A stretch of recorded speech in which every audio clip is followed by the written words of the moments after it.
we are up to the second mantra in this week's class, which is peace is not resisting.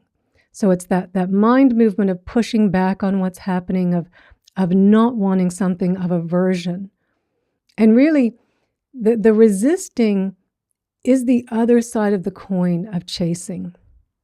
So while on the one side we're chasing something, we see something we want, we think it's going to bring us our everlasting happiness, and we're kind of implying, I don't want what's here. And likewise, when we're pushing back on what's here, we are kind of implying we would take something better than what's here. So they're really two sides of the same coin, and yet they do also have their own distinct mind movement. And I also just want to reiterate why I have put the mantras in the form of negation, of peace is not chasing, peace is not resisting. And then we've got 3 more mantras coming up. We're not saying that resisting is bad. We're not judging ourselves for it. This is not negative. Negation is not negative. It is simply saying in the absence of the resisting is peace. And so I've framed them this way to remove this idea from our head that peace is something that we can get. It's something that we need to get to. It's something that we can hold on to. Peace is always here. In the absence of the chasing mind and the resisting mind, the peace is always here. So this is negation and not negativity. It's negation. We're not judging ourselves for doing it. We're just noticing it because it is simply taking us out of the present moment. Again and again, way more than we realize. So I mentioned last week in the first class, hi Sandy, that all of the mantras are based on the ways in which we're thinking in the default mode network. But really what we're looking at, because we're not saying that mind wandering is a bad thing, we need to think, and mind wandering is a healthy activity for us, it's that it's when it's gone too far. That's when it's becoming a problem for us.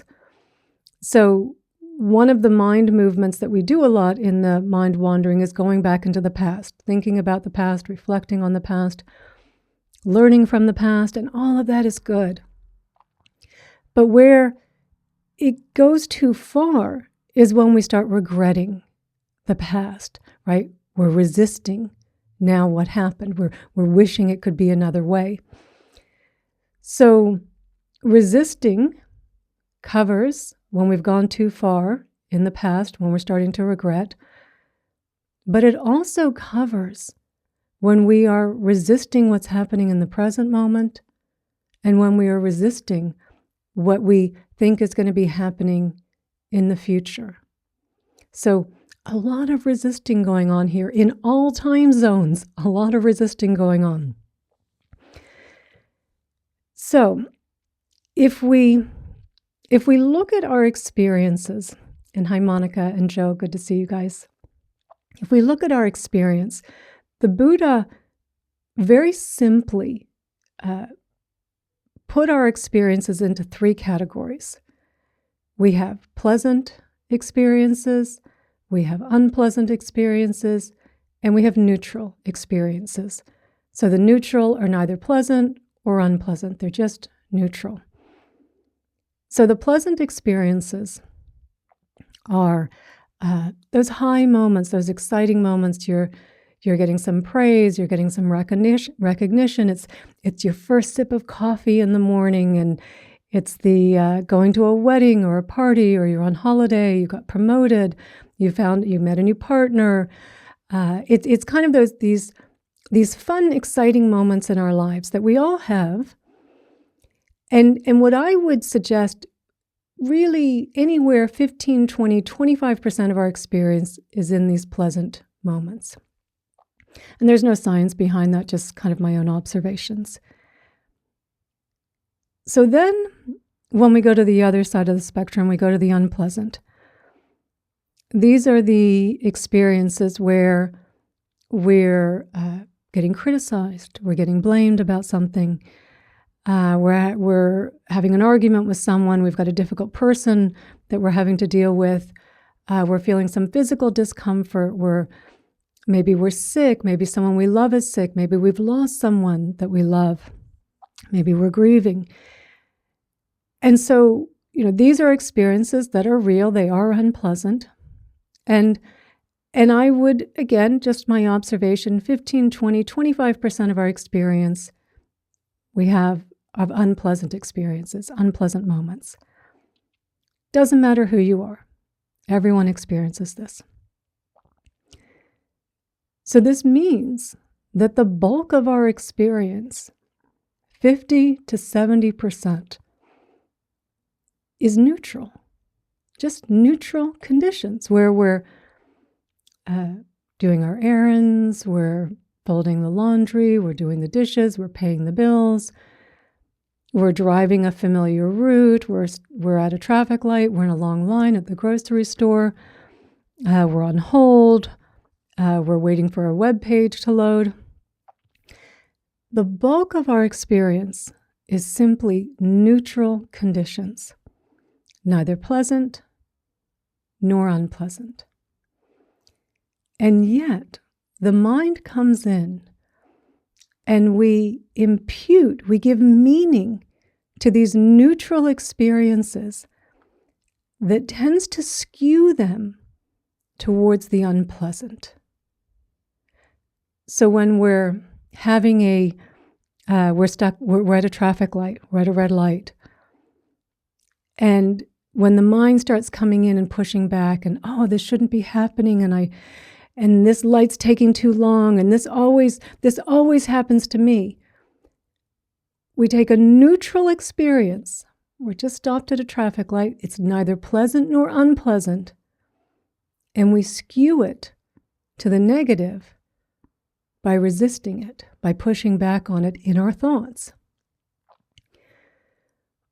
Or if we're having a moment where we're doing some errands or there's just not a lot going on, and again, it's a neutral moment, but then the mind starts imputing, my life has no meaning, this is so boring, everyone else's life is so exciting, but look at my life.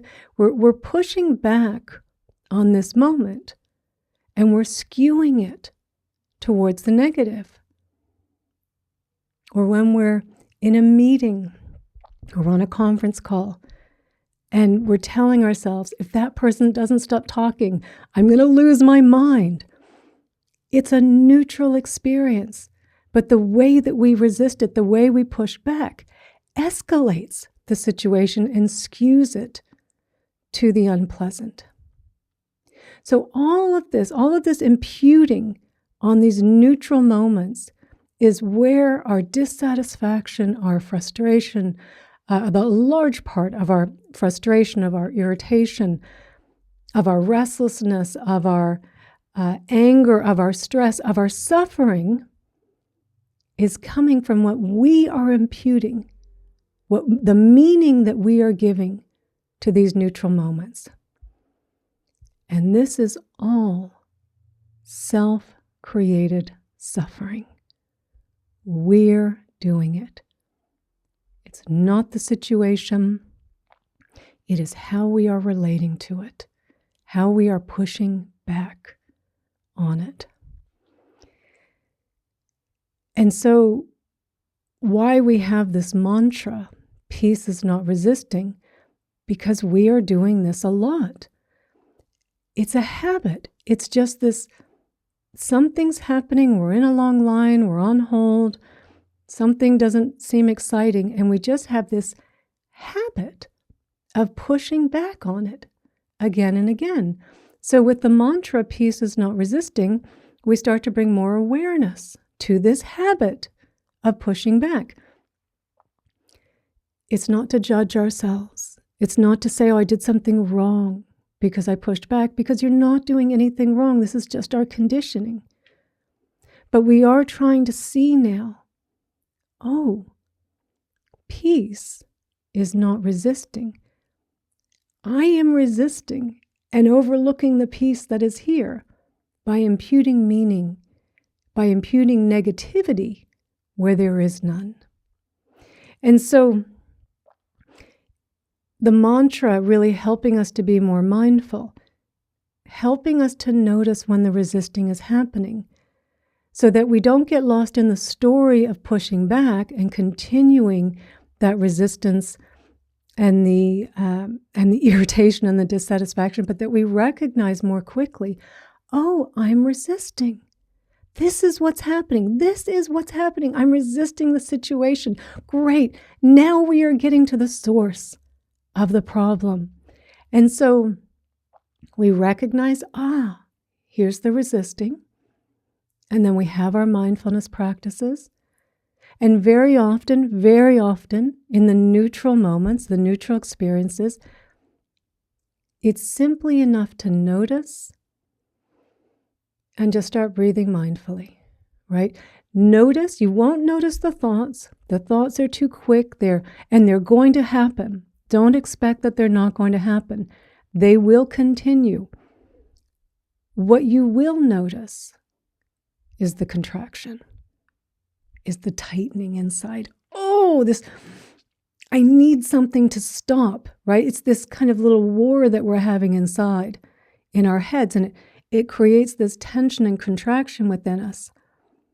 And in the noticing the resisting, and then bringing in the mindful breathing, and just breathing into the contraction, just breathing in some space, often that is enough.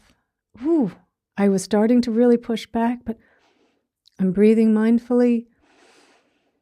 I feel what's here. I'm able to look around now and hear the sounds. I'm at a traffic light. There's nothing inherently painful about this situation. Even if I'm late to meet someone, I can just send them a text and let them know. There's nothing inherently unpleasant there. And so when we notice it, right, when we notice the resistance that you're going to notice in the form of the contraction, you're not going to notice the thoughts. And when you notice that, here it is, and you breathe mindfully, and you're back. And you're back. And at other times, even though it's a neutral moment, maybe you have been on hold with customer service for about 2 hours and you keep getting passed around and it is starting to skew towards that unpleasant. And maybe breathing mindfully isn't enough. And that's okay, because we have many tools, right? A little self-compassion. Oh, sweetheart, this is tough. Oh, sweetheart, this is challenging. Oh, sweetheart, just a little bit more to go. And then we can take a nice nap. So we're not chasing the nap. We're bringing context to the situation. This could escalate or it could de-escalate based on how I talk to myself, based on how I impute meaning on the situation, or I acknowledge the resisting is happening. And I use my mindfulness practices, right, to help bring me back down, to help bring me here into what's happening in this moment. Because the peace is always here. When we're not chasing, when we're not resisting, the peace is here. So even then, when we acknowledge it, there's that habit of the mind doing it. We use a little self-compassion and we're just kind of back. We're like, I was really starting to make a big deal out of that. And it's just, it's not my favorite thing to do, but in using the self-compassion and breathing mindfully alongside, I can feel the release and I can feel the peace. It's here. The peace is always here. The peace never leaves us. We leave the peace. And so in resisting, we're not saying that we can't take any action as well.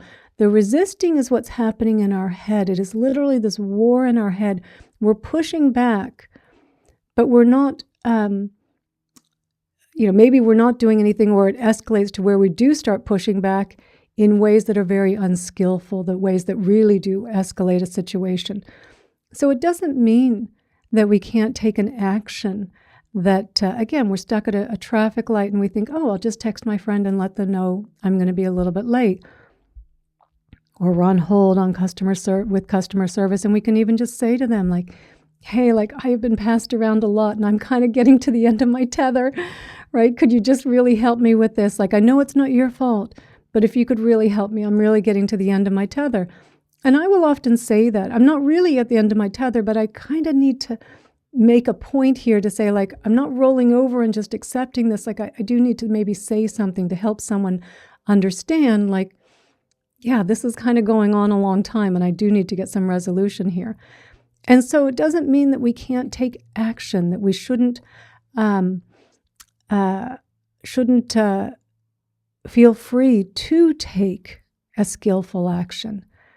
So the resisting that we're talking about is this war in our head, this pushing back in our thoughts, pushing back on what's happening and not effectuating any helpful change, but in fact just escalating the stress and the disappointment and the irritation and the frustration and the restlessness. That's all we are doing. We are the ones that are changing our experience, not what's happening out there, the way we are relating to what's happening. And so I do have a little personal story to add on to this resisting of neutral moments, and to also offer up an exercise for us to do to bring more awareness to the ways in which we are habitually taking ourselves out of the present moment. And I've shared this story before, but I've always had it in this class, so I'm going to add it again in here. So this was, at least 12 years ago now. I was off camping on my own, and I was getting ready to do my afternoon meditation. And as I was preparing, I was doing a little bit of physical movement and just getting my body ready to sit. And as I was preparing for my meditation, my neighbors were preparing for a party. So I start hearing more voices that come over, the music starts getting turned up. And it wasn't incredibly loud, but yes, I was really pushing back, thinking, oh, no, I can't have music playing when I'm meditating. This is going to be horrible. And as I kept pushing back, saying, oh, this is going to be so difficult for me to meditate through, and what a nightmare this is, and why do they have to be having a party, and just thinking all these terrible thoughts about my neighbors, who were very nice people and perfectly reasonable. They're in a campground. It's the weekend. They want to have some fun. But in my mind, I'm creating stress, and I'm creating anxiety, and I'm creating so much frustration inside because I'm resisting it. And so eventually I realized, I thought, gosh, there's just no way I'm going to be able to meditate through this. Like, this is just too much. And so I decided, okay, I'm just not going to meditate. But I was sitting in my van, and I was still irritated. And I was still frustrated, and I was still pushing back. I was still resisting it. And it finally hit me, this teaching that I've heard so many times. It's not the situation, it's how you're relating to it. And I realized it's my aversion to this that is causing all the suffering. It's not the music at all. And so then I decided that I would meditate. And I thought, okay, so I sat to meditate. And any time one of those thoughts, like, oh, this shouldn't be happening. Oh, this is too loud. When will the music end? Anytime one of those little thoughts just barely got above the surface, I just saw it, and I saw, like, that thought is the suffering. That's the suffering, not the music itself. And it was amazing, because an hour went by, the bell went off, and I thought, I can't even believe that. But this whole time I thought I had to have utter peace and quiet to be able to meditate. And it really did show me it's not the music, it's not the sounds, it's how I'm pushing back on them. That's where the suffering is coming from. And so I thought about this. I thought, okay, what was also helpful in this situation was that I knew ahead of time what the disturbance was going to be. I did know it was going to be my thoughts about the music. There wasn't a lot of It wasn't a big surprise there. So it occurred to me that I could write down all of my most recurring thoughts. And just having them on a piece of paper, we know kind of, not every single one, but I called it my top 10 playlist. What are the most recurring thoughts that I'm having? I thought about how much time I spent in my van being irritated about being interrupted when I was not being interrupted, that I was just sitting there thinking, I'm supposed to be having peace and quiet and meditating and living my little spiritual life in my van. And the whole time, or a lot of the time, I'm sitting in there pushing back on things that weren't even happening. So, that's top of the list. Okay. Getting interrupted when I'm not even getting interrupted. Or maybe it would be a difficult person that I would be thinking about. I'm like, okay, I'm thinking about them. They're not even here. Oh, that goes on the list too. Yeah, the difficult person. And then also, when I get to the next campground, I'm going to find the quiet spot, or when I get enlightened and what that's going to mean, right? So I'm putting down ahead of time the thoughts that I could at that time kind of think like, what are the most recurring thoughts that I'm having? And it was so helpful to have that written down, to see them, to know ahead of time, it's not the interruption that's the problem, it's my pushing back on it. It's not the difficult person that's the problem, it's my pushing back on them. And also to even see in looking at that, like, maybe I should do some loving kindness meditation on them, because if it's on the list, I'm clearly thinking about it. And we can also add on the list, of course, unpleasant experiences as well, but that are coming up still continuously in the form of thoughts, where we're maybe thinking about something that happened 5 months ago, 5 years ago, 20 years ago, that we haven't let go of. That goes on the list, right? Something that did happen, it was unpleasant, but we haven't let it go. And then it could be something we're in the arc of some uncertainty with our health, with our job, with someone that we love. And it could be in that arc that we're resisting what's here. We're resisting feeling what's here. So we're putting down, all of our experiences on there, the chasing the pleasant, the pushing back on the neutral, and the pushing back on the unpleasant. And what I found, what that was particularly helpful in there as well, was that I started to categorize them between thoughts of chasing and thoughts of resisting. So I could see, where is my mind spending the most amount of time? And I was quite surprised to see how much of my mind was resisting. I wouldn't have expected that. It was my resisting to what's happening. And so in seeing that and understanding that, I can see this ahead of time. I can see what's going on. When those thoughts arose, I could remember that's on my top 10 playlist. Oh yeah, I'm resisting or I'm chasing. I'm thinking my happiness is in the next moment, in the next retreat. I'm thinking it's in the next, getting to the next campground and getting the quiet place, or here I am just resisting getting interrupted, or something's going on that's not happening, and I'm the one that's doing it. And it really just gave a lot of, it gave that space, more space to not get lost so quickly, because I had written it down. I was clear ahead of time of what was going on.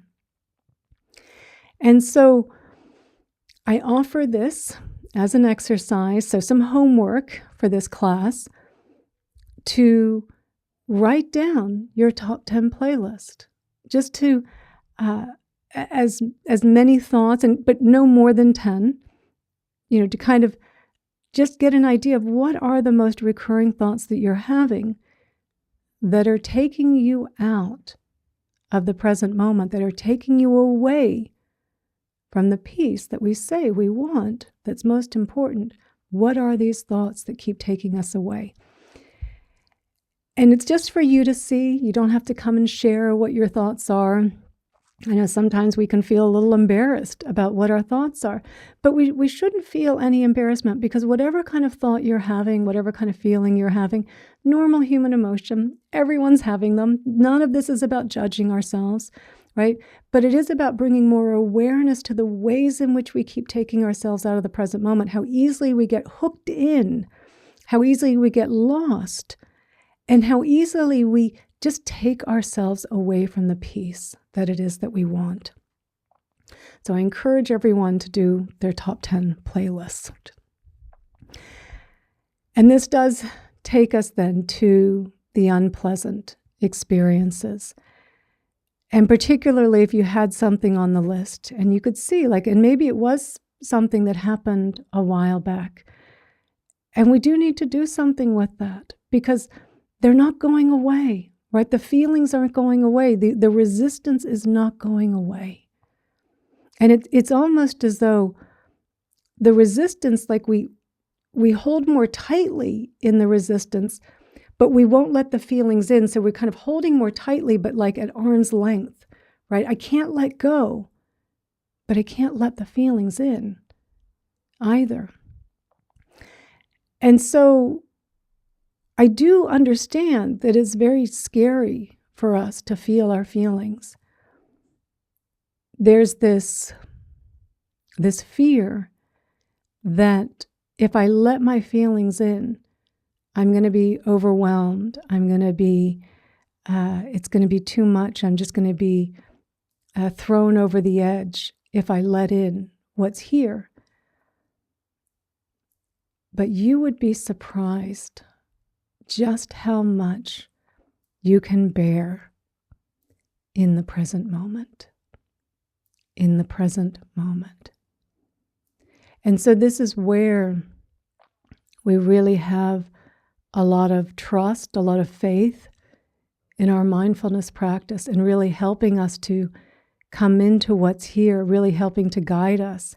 And we can do this proactively if we see something on the list, something that we've been holding on to for a long time, and say, I need to set aside some time to do this, to do the RAIN, using the RAIN acronym that we've been using to really go more deeply into our emotions and our feelings, to really tend to what's here. So we can do this proactively for things that are on the list. And it's man, it's on the list. It's happened 5 years ago. I haven't let it go. So we can come into this proactively. And of course, absolutely, when it's in the moment it's happening and we realize we can't let go, but we can't let it in either. We're resisting feeling whatever it is that's here. Again, could be something we're kind of in the arc in our life of some uncertainty around our financial situation, our job, around health, partners, right? And just we can't, all of a sudden that kind of, oh my God, I don't know what's going to happen. And it comes on in this kind of wave, right? This feeling. And again, the contraction is there, the tightening. Oh, right? I don't want to feel, but I don't want to let go. And because we're more aware that peace is not resisting, we're here it is. Here's the resisting, the unpleasant. They're not going to go away if I don't let them in. And so we trust our mindfulness practice, and we recognize, we use the R in RAIN, right? Recognize what's happening. Oh, here is the fear of feeling the grief, of the sadness, of the betrayal, of the regret, of the humiliation, of the uncertainty, of the jealousy, of the resentment, of the envy. It doesn't matter what it is. We're all experiencing it. You are not alone with any of these thoughts, feelings, and emotions. They are normal feelings and emotions. But we do want to be able to recognize, okay, here it is. And then we allow the feelings to be here. We open up to the feelings. We accept the feelings. And it's okay, let me breathe mindfully into what's here. The contraction is there. Maybe our heart's beating really fast, or heart's quivering, right? And if we can even, as we're allowing the feelings, just say to ourselves, can you bear this in this moment? Can you bear this in this moment? Can we just stay with this in this moment? Right? Doing our best to stay with the feelings in this moment. So much of our fear And what overwhelms us is, how am I going to handle this feeling in the next moment? In 5 minutes from now, in 10 minutes from now, and in 2 weeks from now. Not how will I feel it now, how will I bear it now, it's how will I bear it in the future. So as best we can, we really want to try to just stay with what's here, stay with what's here. It's okay to be with what's here. You can bear almost anything in the present moment. And this is where our practice takes this massive leap from practicing for comfort, or are we practicing for freedom? Because we will always experience a certain amount of our lives, 15, 20, 25%, will be unpleasant. Might be some physical discomfort, it might be some emotional discomfort. We will experience it. And if we believe that we can only feel comfort, well, then we're really limiting what this path is about. And this path, what's being taught here, is freedom. Freedom to be with what's here, right? So that the discomfort doesn't overwhelm us, that we don't keep it at bay, that we stuff it down, we distract ourselves, we numb ourselves, and it's not going away. It's just triggering us in all these different ways. That is not freedom. That is not freedom. So we bear it in this moment, right? The A of rain, allowing the feelings to be here. Can I just stay with this in this moment? Can I just stay with this in this moment? That's enough to be with it in this moment. And then we get to the I in rain. Inquire. And like we've been discussing through this series, where we're never upset for the reason that we think. There's always something else going on there. But we could also just say, what else is here? What else is here? What else is here besides my sadness at losing someone, or having this big change in my life? Oh, maybe some fear is here of how this is going to look in the future. Fear, you're here too? Oh, come in, fear. Let me feel you too. There's room for you here, fear too, right? So we're using the N, the nurture, as we inquire as well.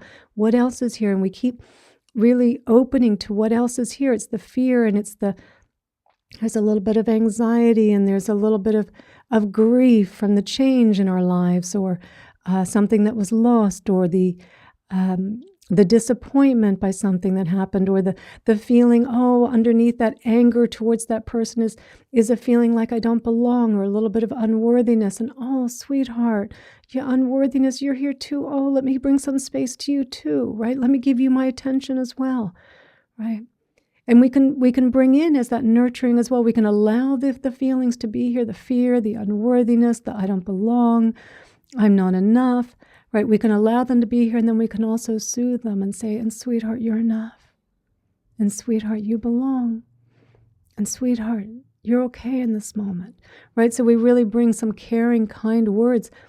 And in what we're doing here, as we nurture our feelings, as we open to our feelings, we're now taking compassion from a concept, from an idea, something we talk about in our Dharma talks, and now it's our lived experience. Because compassion is meeting pain and suffering head on. And compassion is the wisdom to not let it overwhelm us. It overwhelms us when we go into the future with it. When we stay present with it, it doesn't overwhelm us. So now we are living compassion, right? We are coming to our experience, our unpleasant feelings and emotions and experiences. And we are coming with compassion, with openness, with kindness, with care, with nurture, right? And allowing those feelings to settle back down again. It's like, yeah. Because in the beginning we're resisting. There's a lot of suffering in there when we're resisting. It's uncomfortable as we open up to it. The suffering does start to lessen because we're opening up to it. And as the resisting continues to soften and the compassion really comes in, right, that we feel this sense of, and even in this, wow, I can feel the peace because I am no longer fighting back on my experience. And there is so much wisdom and compassion in being with what's here. And for all the things that we go chasing in the future, that we say, this is going to change my life, this is going to transform who I am. Doing this practice with our unpleasant thoughts, feelings, and emotions, this is what transforms us. This is truly transformative. Being with what's here. So being with the unpleasant as well, not resisting the unpleasant. They're not going away. We'll even say to ourselves like, oh, I'm no longer bothered by that person anymore. Like, yeah, I'm over that. But now I'm bothered by that person, right? Or, we just keep transferring the same resistance, even similar situation from one person to the next or one situation to the next. We're not resolving the mind movement. We're not resolving the habit. We're not resolving the resistance. And that's what we're trying to do here, is to see peace is not resisting. In any situation, it is not resisting. So this mantra really helps to bring more awareness to all of the ways in which we're resisting. And to remind us of all of the mindfulness tools that we have so that we can approach our experience skillfully, with wisdom, with compassion. So we're not changing the outside world, but we're changing how we're relating to it. And that is everything. Changing how we relate to the world. And so I have one last area of resistance that I want us to look at, that truly I find is one of the most detrimental ways in which we resist for having a path of peace, for living a life of peace. And that is how we resist our own lives. Not because there's anything horrible about our lives, not because there's anything terribly wrong about our lives, but just this kind of subtle way that we keep questioning, like, is this it? Is this really what it was supposed to be? Is this enough? I think their life looks better than my life, right? This very subtle way that we keep pushing back on our own lives. And I do feel that a lot of the chasing for happiness outside of us, happiness in the future, happiness in the next moment, is really fueled by a lot of this just very subtle resisting of our lives, of what's here in this moment. So the resisting, kind of creating the restlessness and the chasing, and then the chasing of something extraordinary outside of us, and then we keep just pushing back on what's here. So I do find that a lot of this just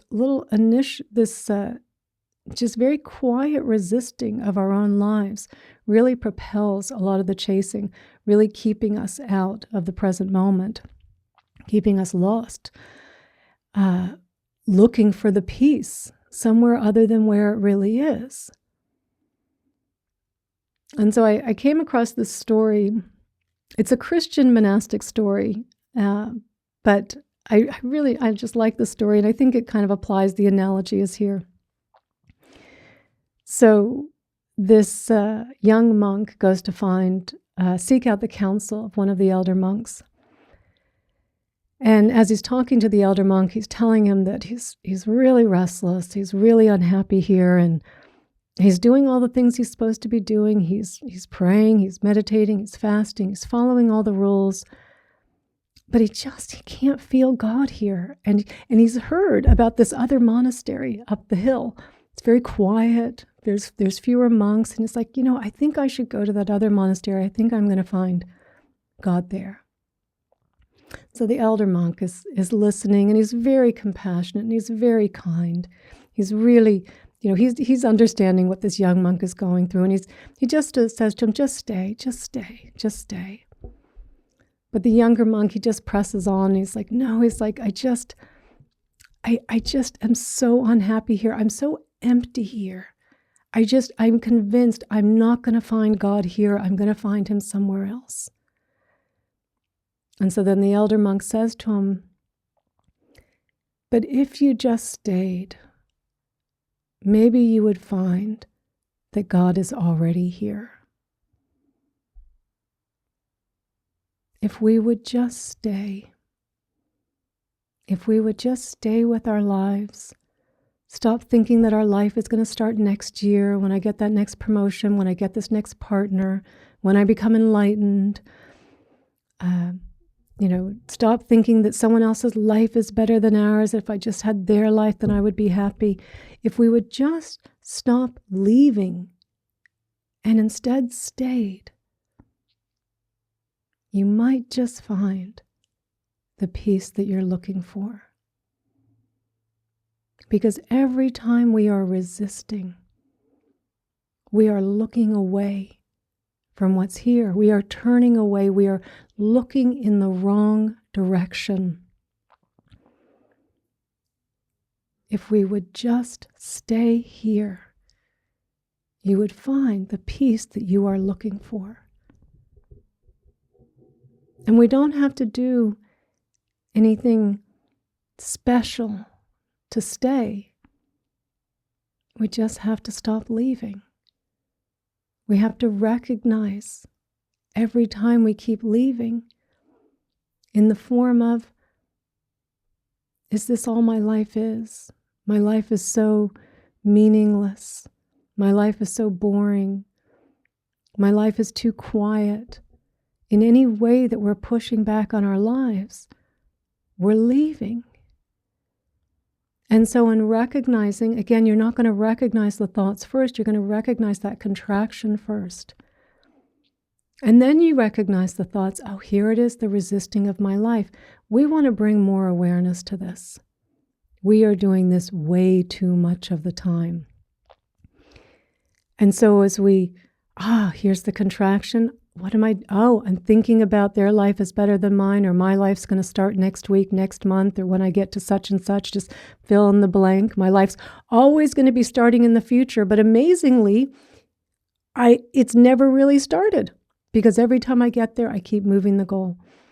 And so every time we're pushing back, we just keep moving the goal. And so we recognize this is what we're doing. And sometimes, just like in those chasing moments or those neutral moments, it's just enough to, just that little bit, like, just kind of got a little lost in it for a moment, right? It wasn't anything too sticky, just a little kind of quiet pushing back habit of doing it. And just some mindful breathing, right? Just breathing mindfully, like sometimes that can just be enough just to bring us here, like, okay, yep, I can feel this, I can be with this. Right? Sometimes it's a little self-compassion. Oh, sweetheart, it's okay. Yeah, this is just a tough moment in life right now. Everyone has them. You can be with it. Yeah, my life's okay. It's just everyone has these tough moments, so we can bring in a little self-compassion. We might ask ourselves in that moment, is this moment okay? Right? I'm resisting my life because maybe there's just nothing going on. I'm bored, right? And we tend to think nothing going on means boring, means negative. And so we get lost in the story. We feel the contraction. Here's the resisting my life. Breathing mindfully, we can also just ask, is this moment okay? Just 4 little words. Is this moment okay? And now we start looking around and we start hearing the sounds and feeling the breath as we're breathing mindfully, maybe feeling the warmth of the sun or a fan or the heater, right? And we're engaging directly with the world. And then because now we're open to what's here, we're looking outwards. There's this sense of fullness in the world. There's a sense of fullness that we are a part of this world, that the world is alive. We're alive. We're all a part of this. So all of this really giving this more enriching feeling, right? This more like we're coming from the heart versus the head, feeling with the heart like, oh my God, I'm a part of this, not separate from this, right? And in that we stayed. And we noticed, oh, the peace was here. The peace was here. It's always here. It's not in someone else's life. It's not in a different life. It's not in anything different than what's here. It's just accepting what's here. It's not leaving what's here and opening our eyes and opening our heart to what's here. And you will find again and again the peace. When you stay, you will find the peace. So this doesn't mean that we can't want something in our lives, that we may want to take a holiday, that we may want to learn something new, learn an instrument, maybe you want a companion. It doesn't mean that we can't kind of want something in our lives as well, but not to say that like, oh, okay, I need to discard this life for what my life is going to be with this new person or with this new experience, but that also just being a part of the life that we already have, right? So not discarding the present for the future, right? But saying like, yes, and this is a part of life too, and it's okay, and this moment's okay, and we can recognize if we feel we need a greater sense, we want more community or we want to do more service, we feel like, yeah, I think I could also have a little more space for that in my life. Great, fantastic. But not to resist the life that you have now and in thinking that's going to be a new life, a new me, because you'll never get that. You were endlessly chasing a new life at the expense of the life that is here. And as long as we are resisting the life that is here, we will never know the peace that we are seeking.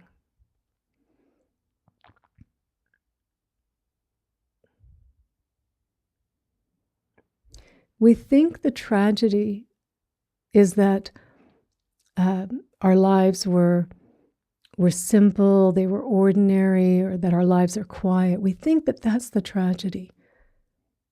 The tragedy is that we don't live our lives, that we spend most of our lives pushing back on them. And this is the life we have. This is the life that's here. Every time we're resisting it, we are turning away from it. We are turning away from the peace that we are seeking. So we have a lot of areas that we are resisting in our lives. The neutral moments, the unpleasant moments, the pushing back on our lives in the neutral moments and the unpleasant moments. And to bring more awareness to all of this resistance using this mantra in the negation, it's not negative. When we're saying peace is not resisting, we want to catch the mind as it's doing it. It's going to you're still going to do it. You're still going to do it. This talk doesn't change, that these habits are still going to play out. And we really can't stop that first thought, that first habit, a habitual response, right? But it's through using the mantra in our meditation, which we're going to do in a few minutes, saying the mantra repeatedly in our meditation, bringing more awareness to resisting is what's taking me away from the peace. Resisting. It's not the situation. It's not the difficult person. It's not the interruption. It's not the loud noise. It's not the internet's down. It's not any of these things. I'm resisting. That's what's happening. And it's happening up here in my head. Doesn't mean we can't take actions in the external world, right? But it's that war that we just keep pushing back and pushing back and pushing back. And it's just creating a lot of self-created suffering for us. So as we say the mantra that we're going to say do in our meditation, as we say the mantra, peace is not resisting, if any thoughts arise around things that you have resisted in the past, things that you're resisting right now, resisting maybe in the meditation, right? And you'll always notice that contraction. The contraction always comes like, oh, all of a sudden there's just a tightening. And you breathe mindfully and the contraction starts to loosen. And then we can just, oh yeah, wow. Because nothing's happening. I'm just thinking about it. And I'm resisting, right? And we can really see as we're meditating, as we're saying the mantra in a contemplative way, like, wow, that was evidence of the resisting. The situation itself was neutral. It was neutral. Or something, again, that we have been trying to distract ourselves from feeling, trying to push away, and realizing, maybe recognizing as you're saying the mantra, peace is not resisting, you start to realize, yeah, things are kind of coming to the surface. And it's like, yeah, I'm resisting feeling something unpleasant, and it's not going away. And I really need to set aside some time to really be with that, to really take the time to feel what's here, to take the time. And so in our meditation, and Paula, I'm going to hop to your question in a moment. In the meditation, the only difference this week, well, two differences. We're going from peace is not chasing to peace is not resisting. And it doesn't mean that we're not still looking for the chasing mind as well, as we're going about our day, being mindful for the chasing mind. But our meditation is going to have the mantra, peace is not resisting. And we're going to count the mantras on our hand. So for a couple of you, like Marianne, who are new, we count the mantras on our hand. We bring the top of our thumb and the top of our pinky together for the first count, then the middle, then the crease, and then we go the top of the next finger, the middle, the crease, the top of the next finger, the middle, the crease, the top of the next finger, the middle, the crease. And we do traditionally, the way I learned this was 3 counts. There was someone in my class this morning and they were saying, oh, I'm a musician and it's normally 4 counts. Do 4 counts. There's nothing scientific about doing 3 counts or 4 counts. But why we are doing the counting of the mantras is to bring in other regions of our brain, particularly the motor cortex, so that we're starting to bring in more networks that start to recognize the resisting. Because the resisting is happening. It's happening. It's happening all the time. We're just completely just kind of under its spell, right? And I think some of it's cultural because we see everyone resisting around us the same little things, and it reaffirms, like, yes, we should be resisting these things. And so we want to recruit other parts of the brain so that we're saying the mantra. 1 full inhale and exhale for each mantra, for each count. We're allowing any thoughts of when we're resisting. And again, you will notice at some time you're resisting in your meditation. You want the meditation to be over. You want the bell to go. This is taking too long. Oh, this is it right now.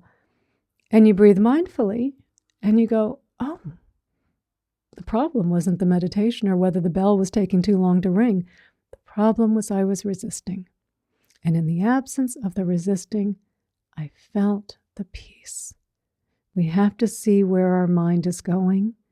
We have to see what keeps taking us away from the present moment. You don't need to find peace. You don't need to chase peace. You don't need to try and hold on to peace.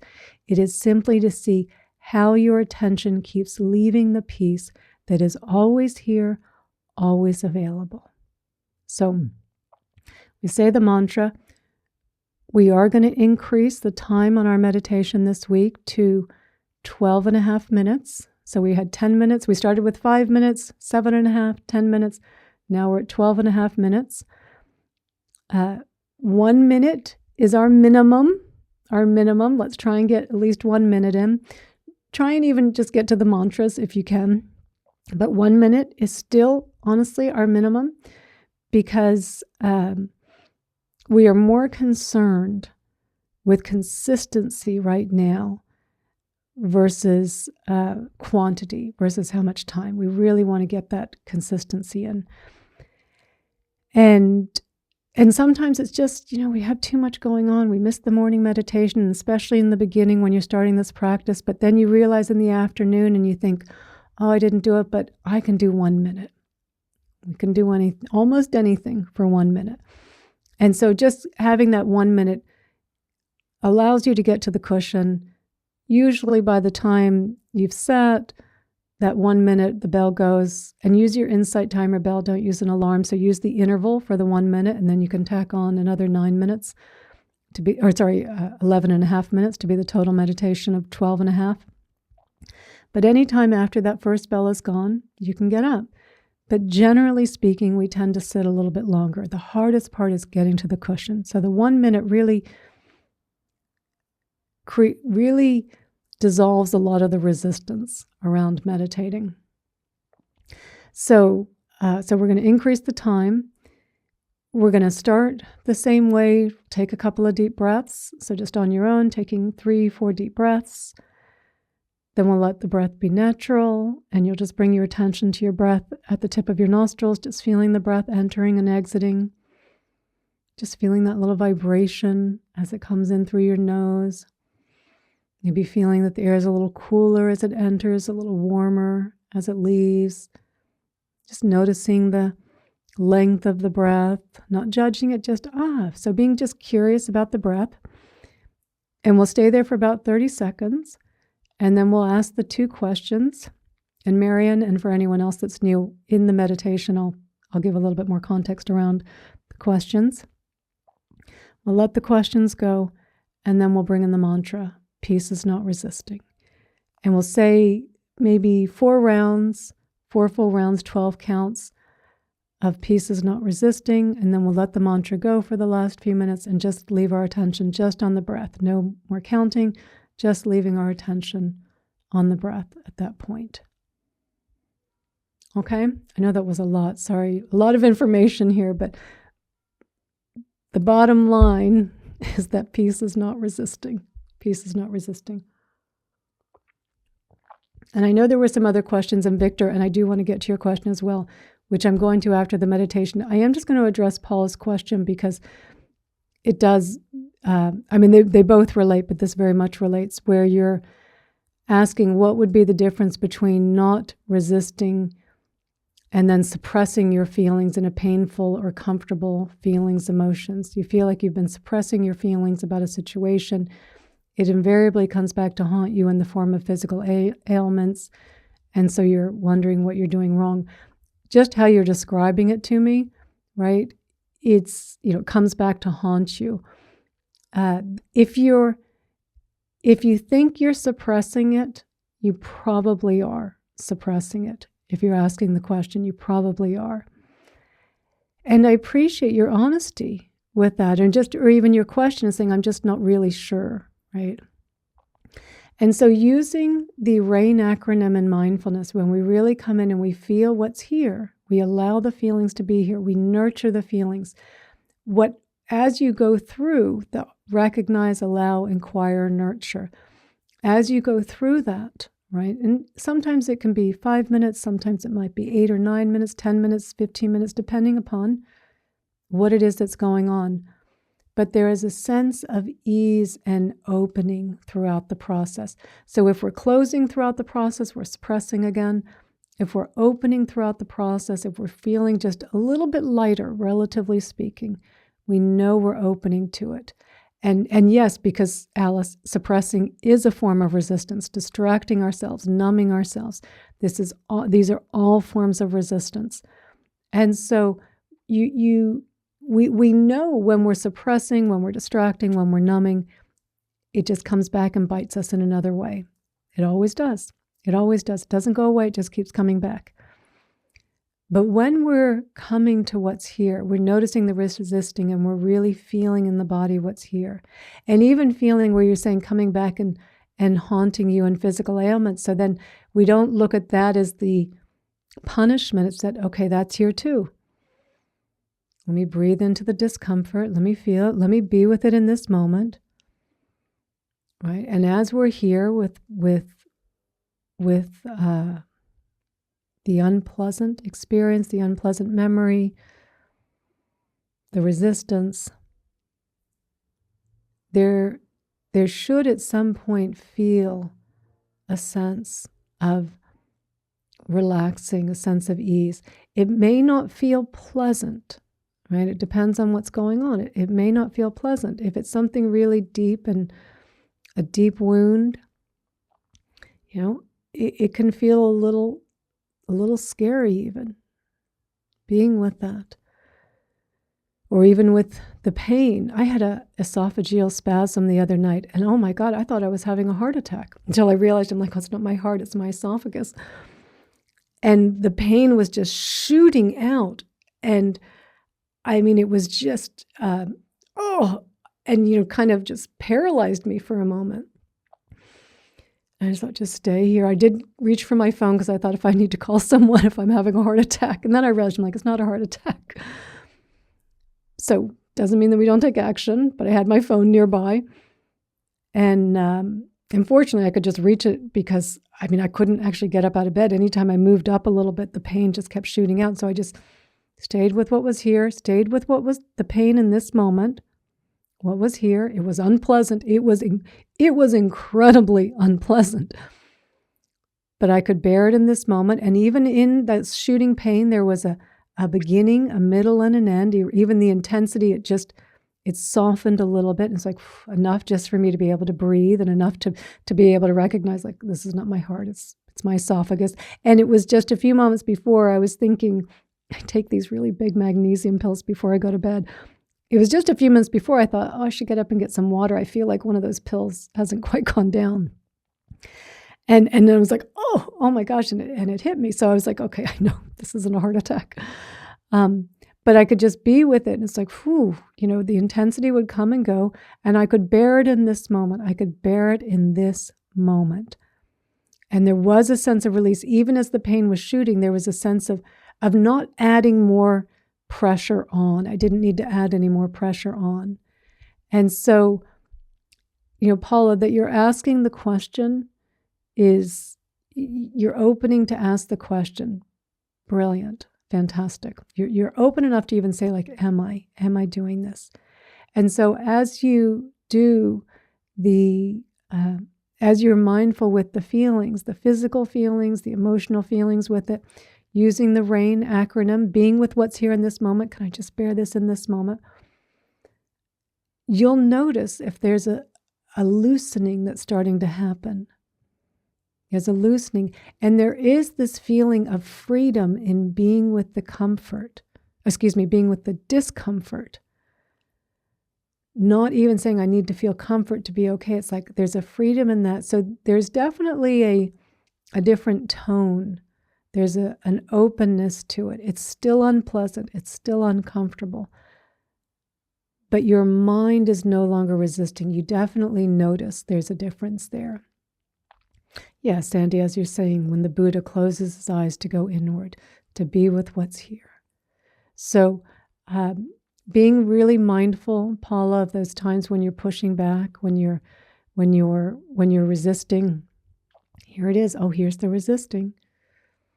Recognize what's happening, allow the feelings, inquire, nurture, and see how that goes. See how that goes. All of these practices are for us to use them.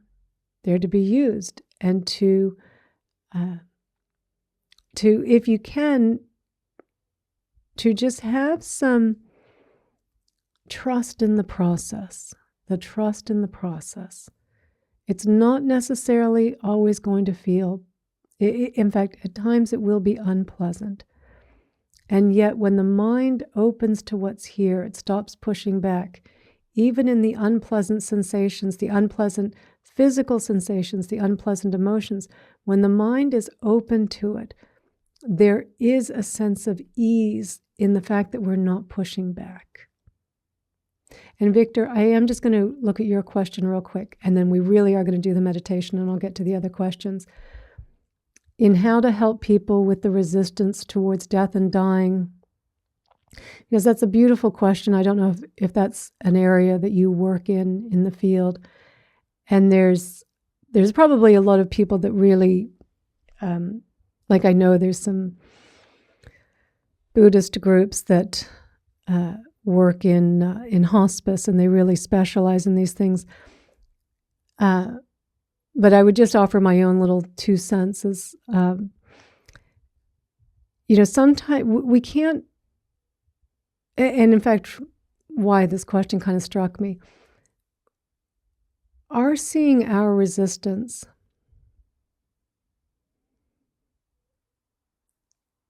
it's about seeing our resistance, not others, and stopping and trying to get others to stop resisting. Because everyone is walking their own path. And so just in their general experience, kind of someone's resisting the red light, or, oh my God, this line was such a nightmare. Like we don't, oh, you're resisting. Let me tell you about resisting. Like that's not what we're doing here. This is not a proselytizing path. It's not about, it's notice our resisting. Notice our resisting to it. Like, oh, they shouldn't be resisting, right? And it's like we're resisting, right? And so, we want to bring in some wisdom and compassion. And just on kind of that simpler note, that kind of everyday moment, someone's resisting something and they're telling you about it. And we don't want to feed into their story, but we do want to recognize how they're feeling in that moment. Like, yeah, that was probably tough. And oh, I'm so sorry that happened to you. And acknowledge just how they're feeling, because I think at least personally, I think there's a lot more wisdom and compassion in acknowledging people's experience. Not to try and change them. I mean, if they ask you about it, of course, then you can talk about it. But,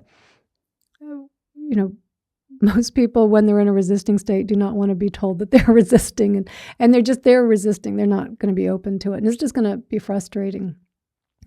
And when it comes to people that are resisting dying, I think as well, we have to honor where they are and to really, not try to, again, not try to proselytize them about what they're doing, and you shouldn't fear the death, but just to acknowledge, what are you fearing here? Like, let's talk about it. It's okay to feel the fear. What's going on? Fear is a form of resistance.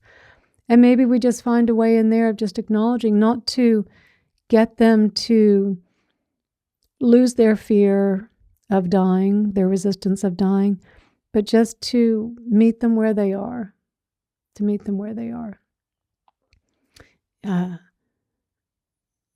then again, I'm sure there are some other, Sandy, you always have like someone who specializes in something.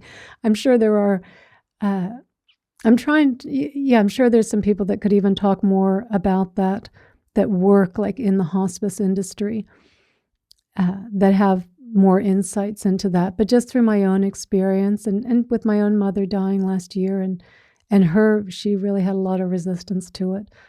And it was really a lot of my Buddhist practice that just, helped me to, as best I could, wasn't perfect by any stretch, but as best I could, try and navigate that with her. She had a different view of reality in the world than I do, and just to try and be there for her as best I could, but also to acknowledge I made it's. I think also another, in resisting, like we kind of then, oh, I should have done it differently. I should have said this. I should have done that. And it's like, yeah, you're human. Like, let's allow ourselves to be human, to do our best, and not then resist because, oh, I was trying to help someone not resist and I didn't do it right. And, your intention's in the right place. So I'll just offer that, Victor. I hope that helps a little bit. So, hi, Chris. Good to see you. And Dee, Chris from Hood River. Thank you, Julie. Thank you so much for letting Dee know where to find the tracks. And hello, Mary. I have seen you going across there. It's so good to see you there, Mary Leone. And I also saw both Michelle's and a couple other familiar avatars. So why don't we, if it's okay, let's do a 12.5-minute meditation using our mantra.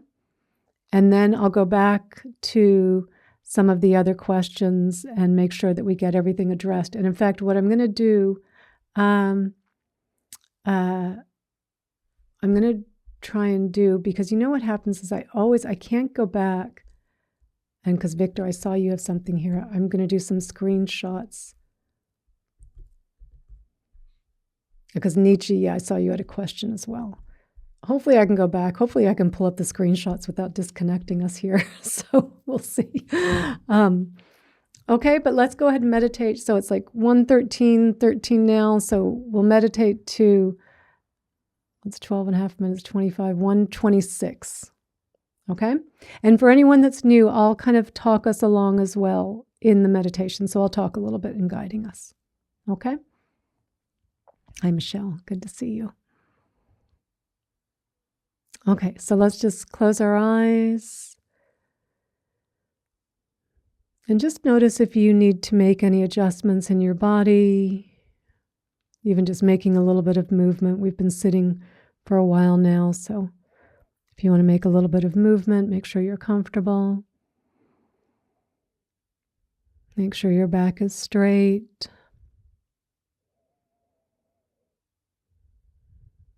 And we'll take a few deep breaths in and out through the nose. So just going at your own pace. Taking big inhales, filling up.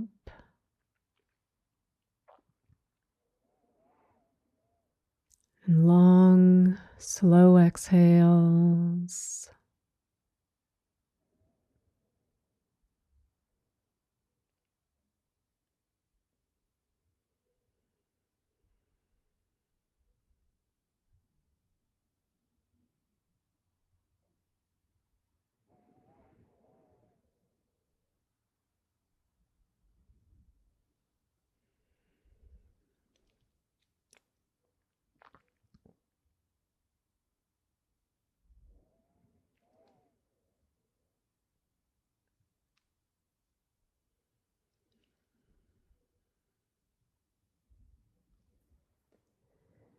And at the end of your next exhale, allow your breath to be natural.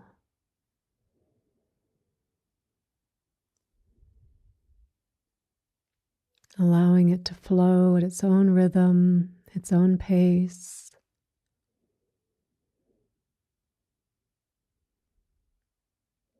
And just feeling the breath as it enters and exits through your nose.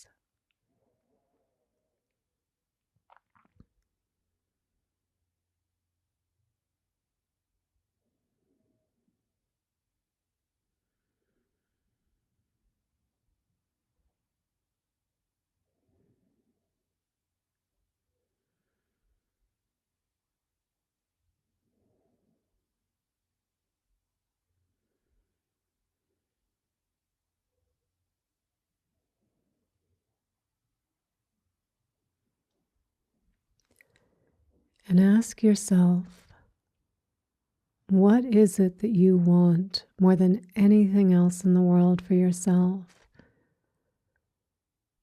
So when we ask this question, we're pointing inwards to try and know what it is that we most intrinsically want to feel.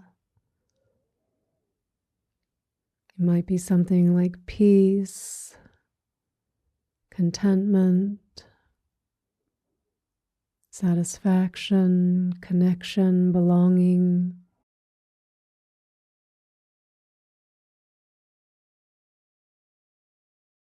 But whatever our answer is, we do not want it in any way to be dependent upon the external world.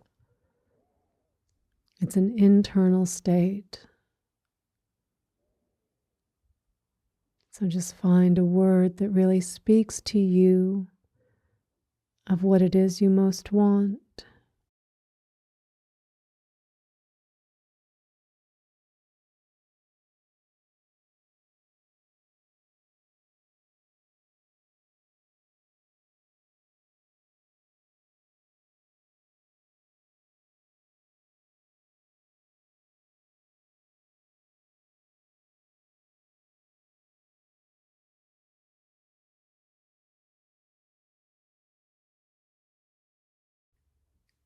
And now ask yourself, what could you do more of or less of that could move you closer to what it is you most want? And when we ask this question, we're not concerned with whether we want to do something more or whether we're ready to do less of something. We're simply identifying what it is we might do, where we're spending our time,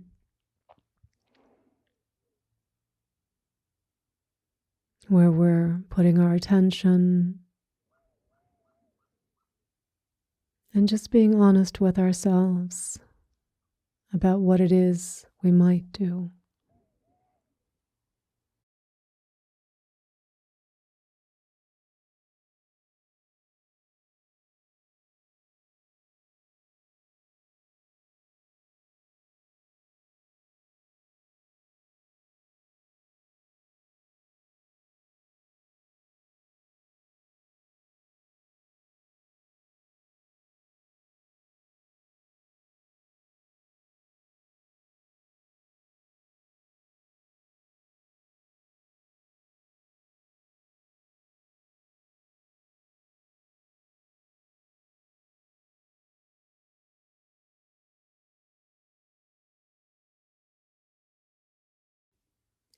And now let that fade away,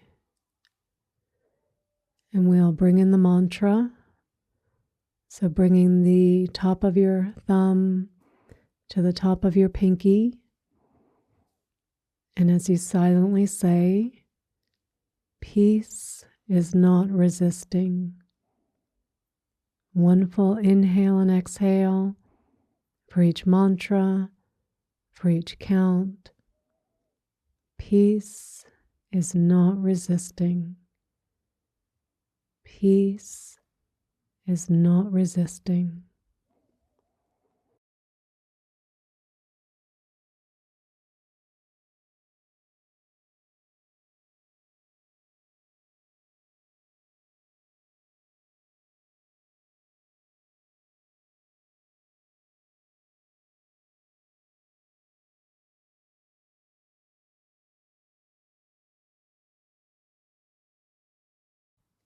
If any thoughts arise related to resisting, it's okay to entertain those.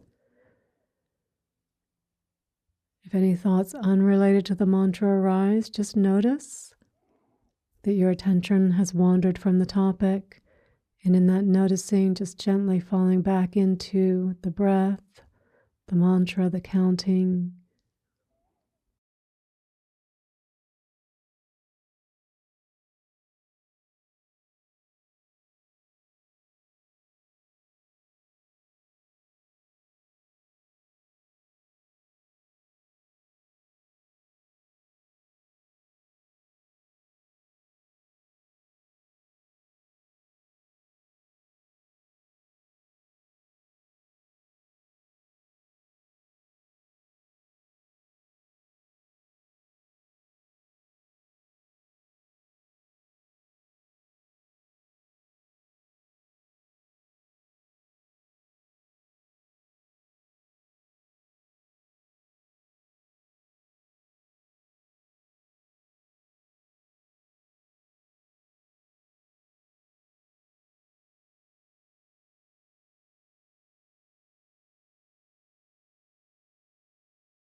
And now let the mantra go, let the counting go, and just allow your attention to gently rest on the flow and the rhythm of your breath.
And as we begin to come out of the meditation, keeping your eyes closed, take a big inhale and lift your arms over your head with a big stretch at the top. And as you exhale, gently lower your arms and slowly open your eyes.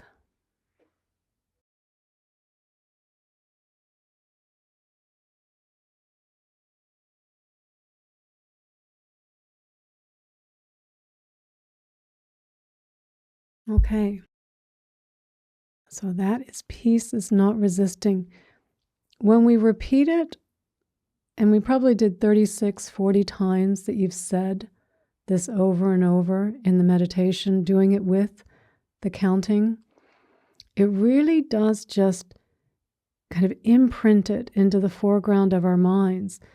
It helps us to be more mindful of the resisting mind, the resisting that is taking us away from this moment, right? And it's also still the chasing, and we'll have the three other mantras coming up as well.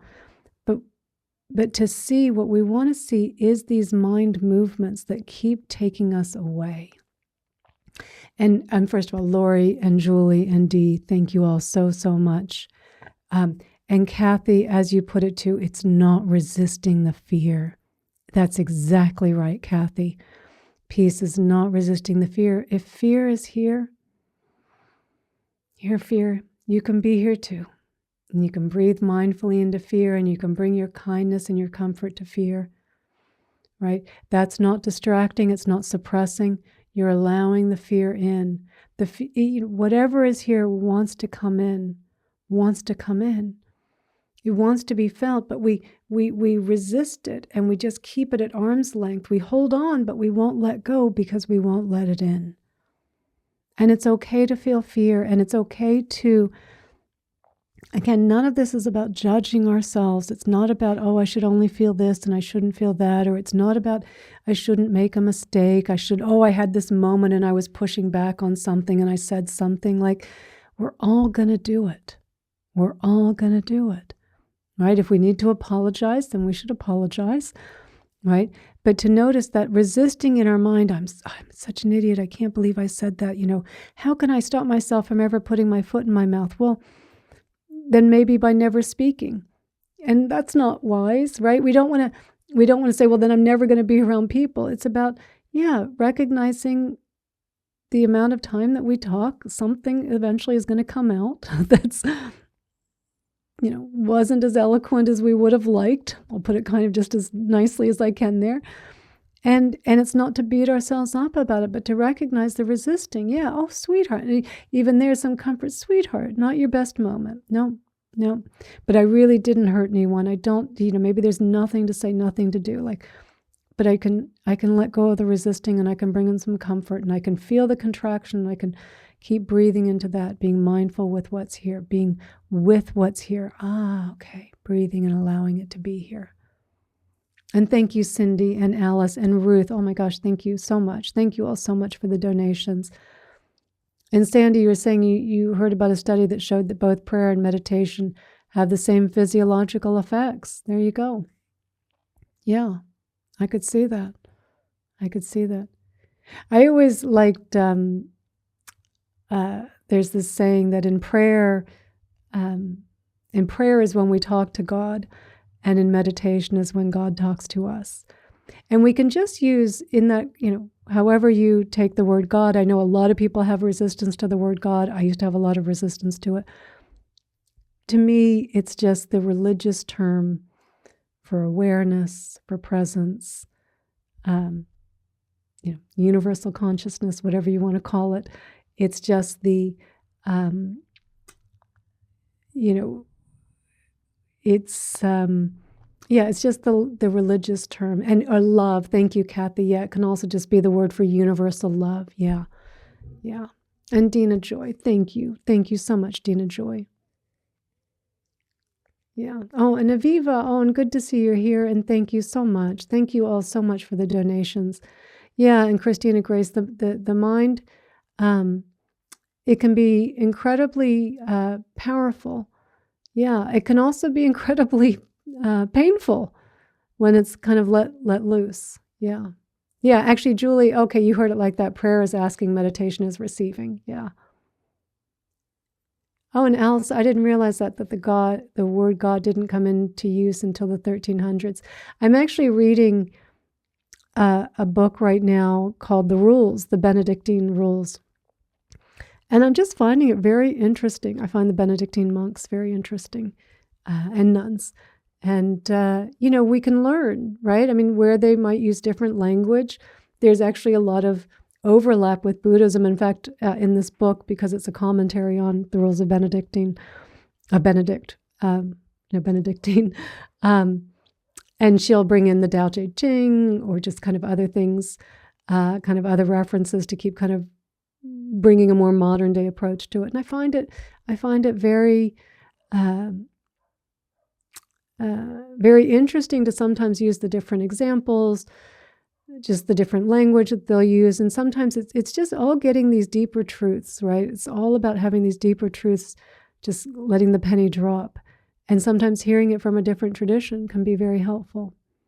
So thank you, Tracy. Thank you for the donation. And thank you, Sandy. Yeah, and I thank you always, because I know you always send the donations in another way. And thank you. Thank you so much.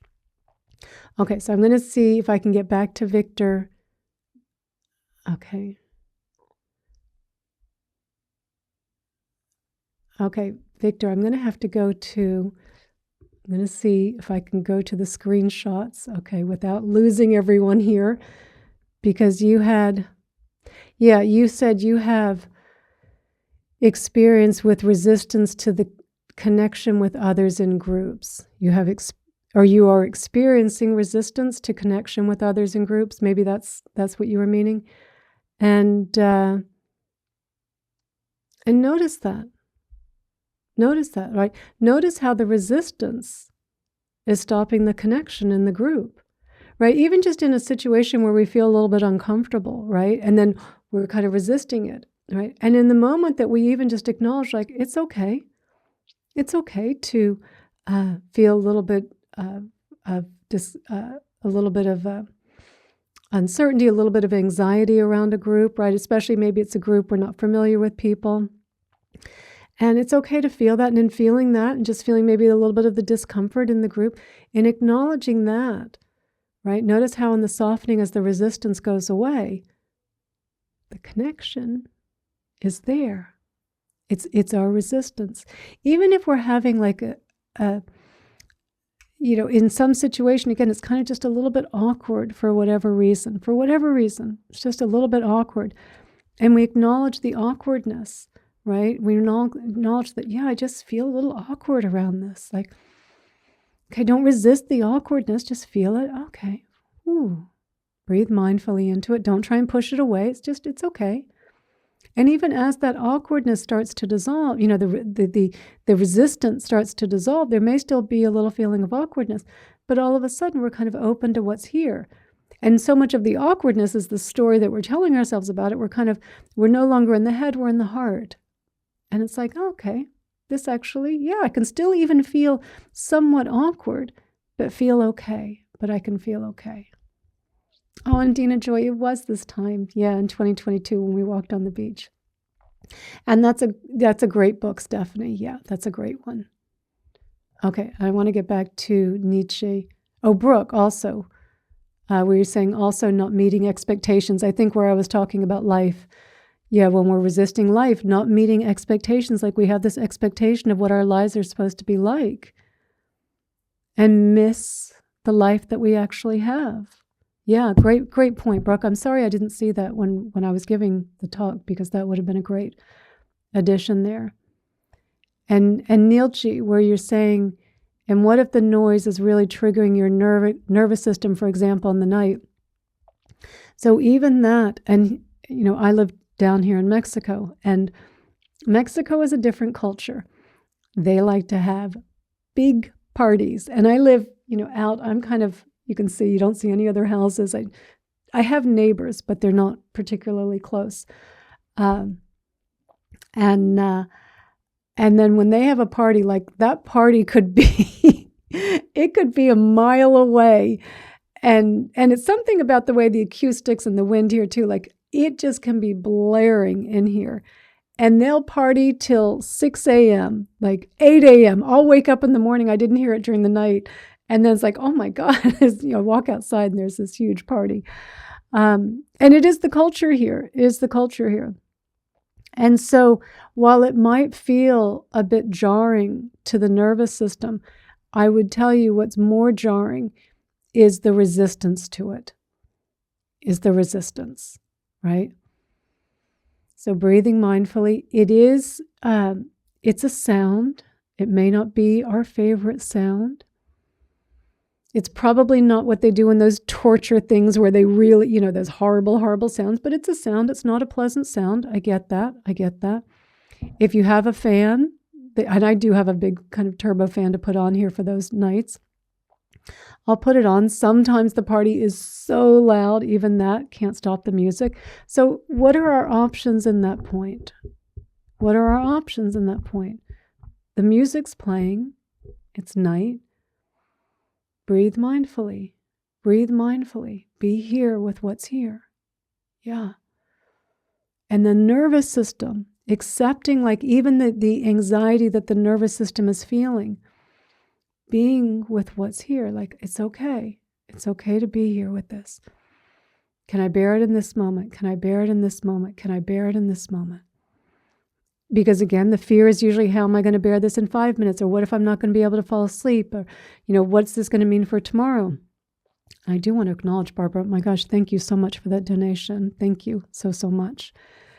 And even just last night, and I do find every 5 or 6 weeks, I have a night that I don't have a great night's sleep.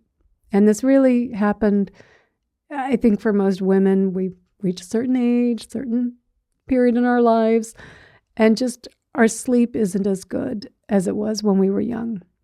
And last night, it was one of those nights. I had fallen asleep, and then I'd gotten up in the middle of the night and go to the bathroom, come back, and I was like, oh, I'm not falling asleep.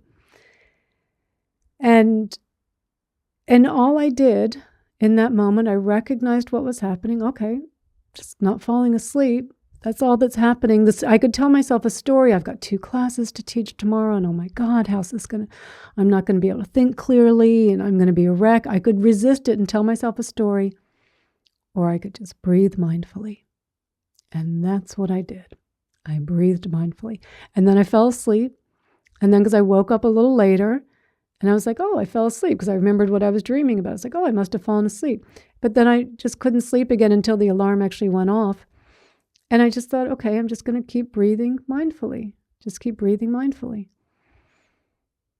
Right? And then when the alarm was like time to get up, there wasn't all this, oh my God, this is a nightmare. I didn't get as much sleep. Didn't look at the clock once. Don't ever look at the clock. I didn't resist it. And I've done this for several years now, where I just like, well, okay, I'm going to meditate. I mean, what's the worst then? Okay, I meditate. Okay, I meditated for 6 hours last night. Great. I was lying in bed. All my puppies were around me. I was warm. It was no problem. No problem. If you meditate, right, and your mind's not getting worked up about it, more than likely, always fall back asleep. It was just the second time I got up was probably, now that I'm thinking about it, it was probably about 45 minutes before I was getting up. And so I just didn't have enough time to fall back asleep.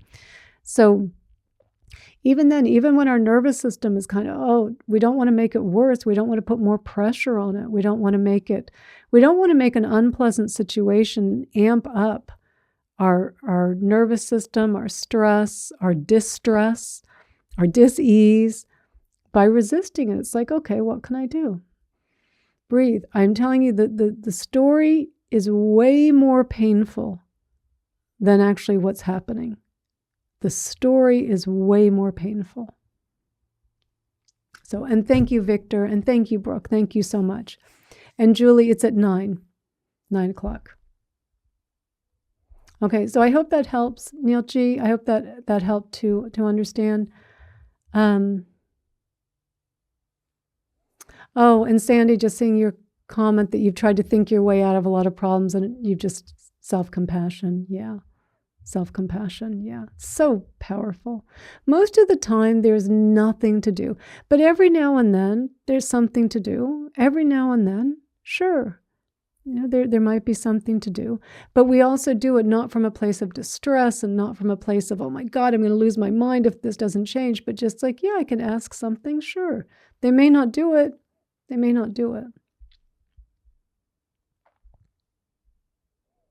Okay, I think I'm just going to go to one of the other screenshots to make sure. Abigail, you had a question. Hang on.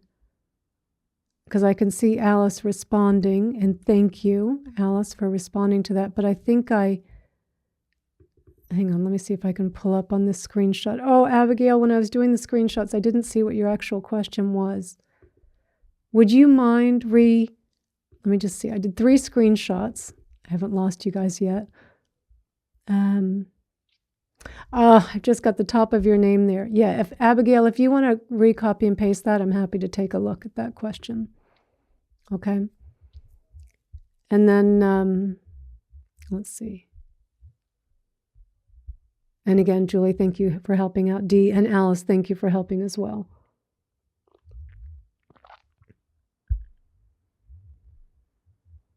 Okay.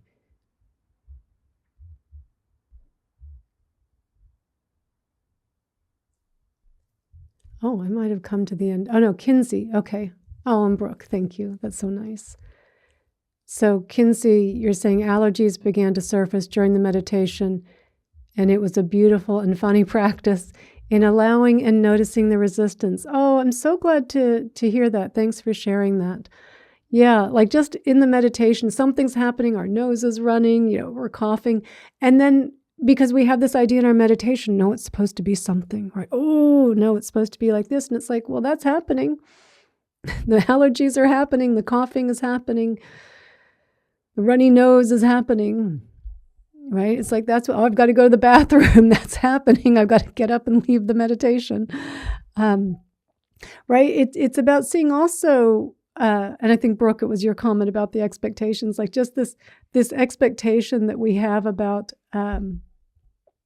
like how everything's supposed to go, and this resistance that we keep adding when it doesn't go exactly as planned. Life doesn't always go exactly as planned. Sometimes there's another plan. And for us to see the resistance, right? That's not helping. But if you've got allergies and you're, like you're saying, it was funny, whenever we are laughing, Kinsey, everyone, whenever we are laughing, we are getting it. We are getting the joke. We're getting it. We're in on it now. The joke's no longer on us. We're getting it. And it's just, like, that's life. This is what's happening. Yeah, be with what's happening. Yeah.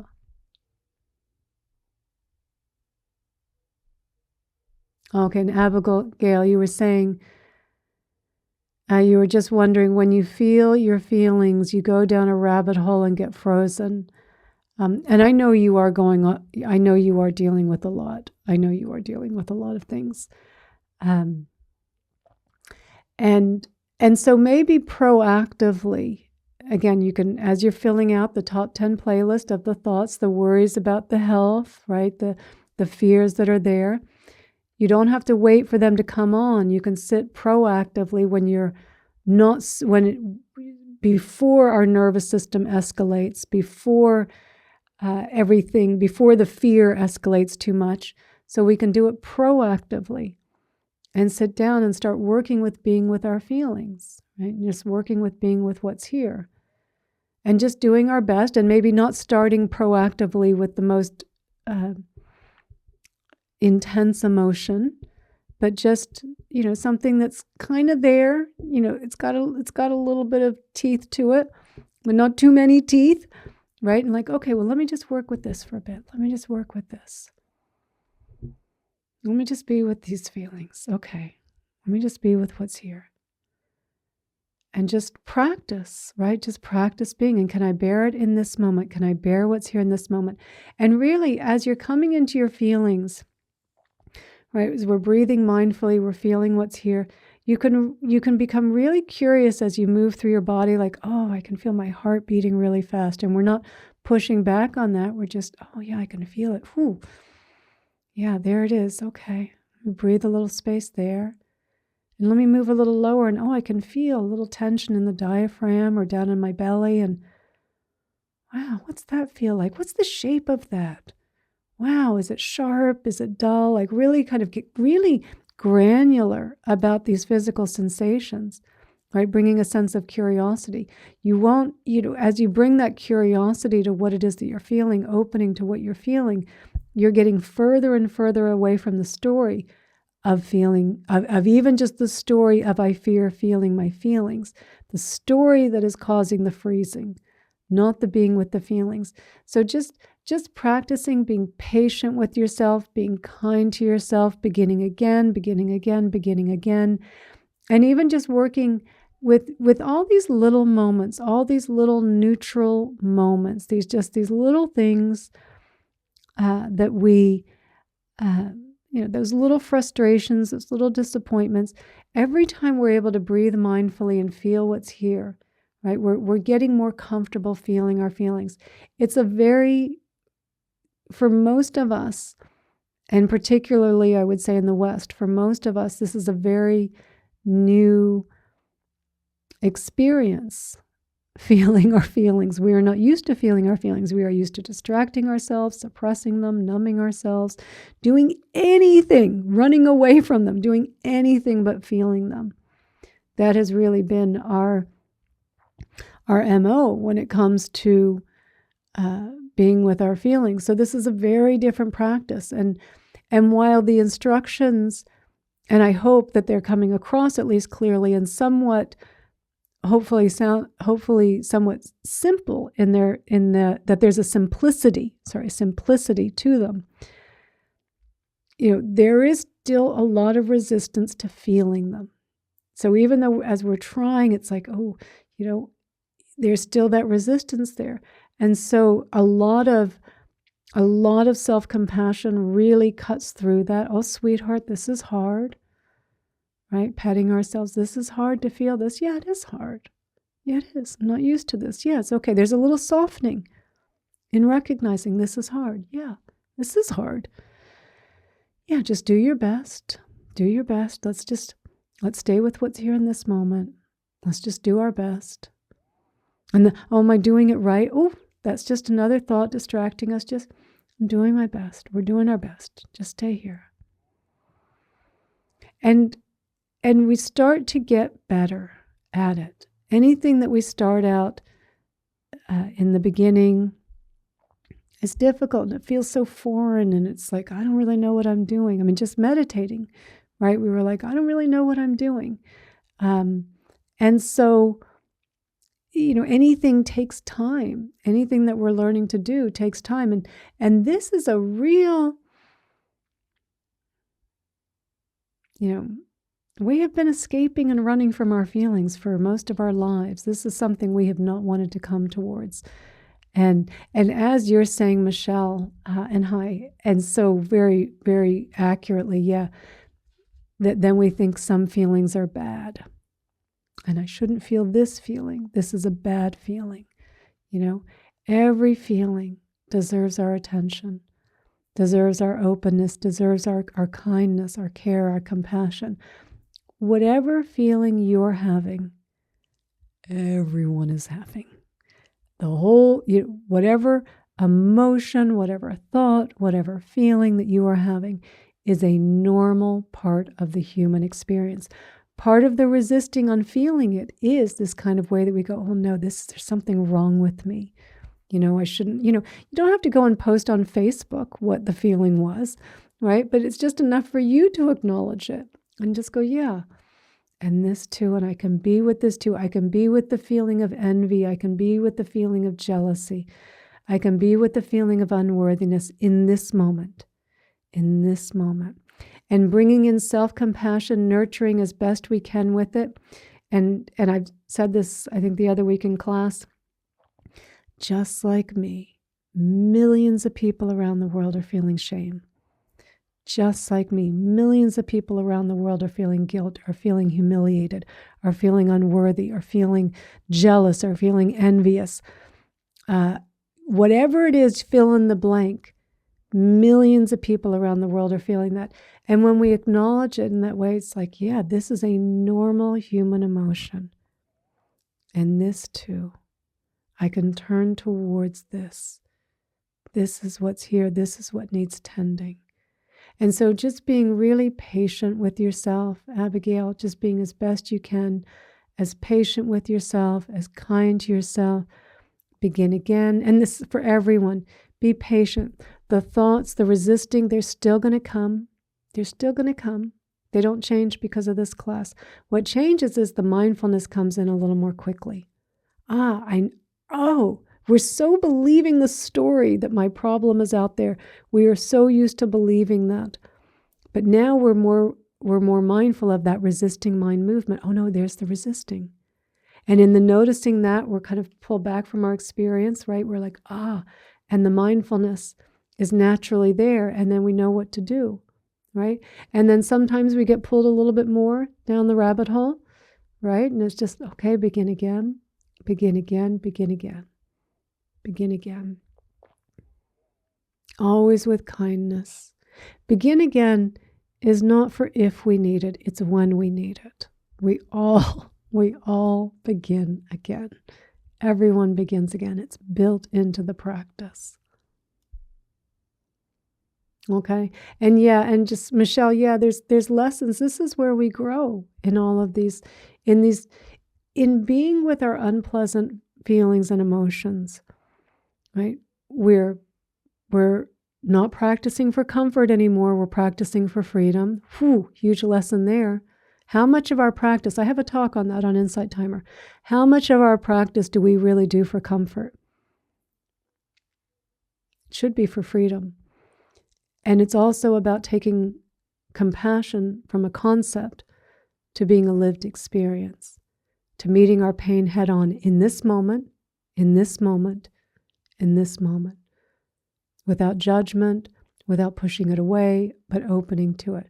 So yes, the lessons are incredibly deep here. The wisdom is incredibly deep here. Yeah. Thank you for bringing that up, Michelle. And yeah, Marian, as you're saying, our brains learn, sometimes through the process of struggle. Yeah, as well. I agree. I would agree. Yeah, I think so. Yeah.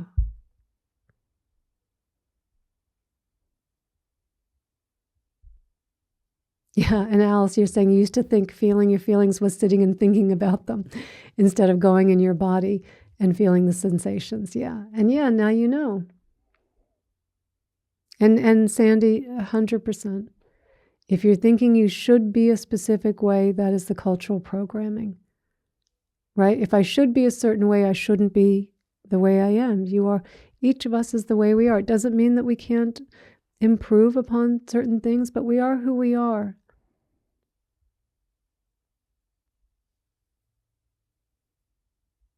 We don't want to resist who we are. Resisting our lives is really, I find, is a lot of resisting who we are. And I think we'll probably talk about that a little bit more directly in the comparing class.